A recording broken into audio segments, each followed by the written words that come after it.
everybody, this is Judy at Judi in the Kitchen. Today I'm going to show you how to make the easiest soup you've ever made. I put this together when we were moving into our new home. We had to spend about a month in a hotel. So I found a way to do this. It was just so easy, and I made it in a crock pot. You could put it in the crock pot or you can put it on the stove. I'm going to put it on the stove today. Okay, the recipe for this is below, so you don't need to worry about writing anything down. It's really about the easiest thing you're ever going to do. We're going to have a lot of cans here. We're going to just dump them in. You would do the same thing if you are cooking this in the crock pot. We have one 28-ounce can of diced tomatoes, one 14.5-ounce can of diced tomatoes. We have one can of sliced carrots, not drained. We want that carrot juice in here. It's going to be like a vegetable broth that we're adding to it. We want one can of spinach. Yeah, I know that canned spinach sounds pretty nasty, but it's really not. It does not taste bad when you have it in this soup. It's actually pretty good.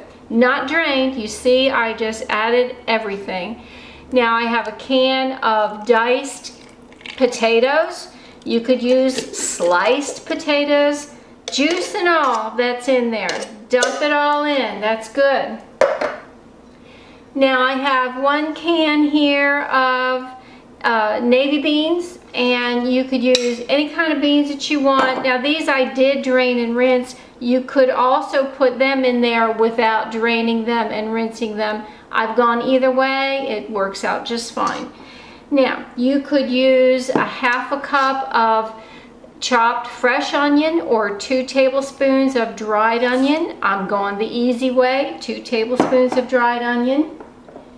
Then we want 1 rounded tablespoon, this is a measuring tablespoon, of dried parsley flakes. 2 rounded measuring teaspoons of dried thyme. We want 1/2 cup of uncooked rice of your choice. This was brown rice and I've rinsed it, so it's sticking to the bowl here. You can add a little salt and pepper if you want to. I'm just going to add a little pepper at the moment. Not a whole lot, but a little bit. Now, if you're making this in the crock pot, you could stop right here, put it on high, put the cover on it, put it on high for about 6 hours. You want to do it until the rice is cooked and tender.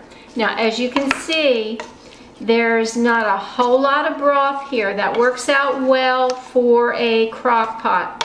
But I can tell you, if you don't eat it all initially, when it sits in the refrigerator, it's going to get thicker with even less broth. So the way to work around that is when you're cooking it on the stove, you can add a 4-cup container of vegetable broth. If you really are a big meat eater and you want chicken or beef broth, you could add either one of those, but I'm using vegetable broth, a whole container, so this is 4 cups of vegetable broth. What this will do is make it a lot more brothy initially, but with the leftovers, when it sits in the refrigerator and that rice and vegetables continue to soak up a little bit more of the broth, it won't be quite as thick as it was. So it'll be nice and soupy both times around. So I'm going to put this on the stove, turn it on to high, and then turn it down. After it comes to a boil, I'll turn it down to a medium-low to a simmer, put the lid on there, and just let it simmer for about 45 minutes or so until the rice is good and tender, and I'll show you what it looks like when it's all done. Our soup has cooked. The rice is tender, and you see there's still plenty of broth in there, yet there's a lot of goodies in this soup, and it's delicious. I'm going to put some in a bowl so that you can see what it looks like when it's plated up, and this is really good. It even passed the husband test. Yay!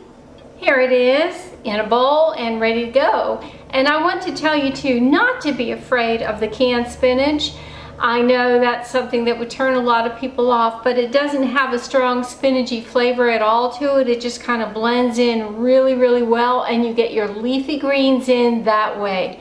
Do give this a try. The recipe is below, and I don't think you can get any soup that's any easier than this. This is Judi at Judi in the Kitchen. Bye for now.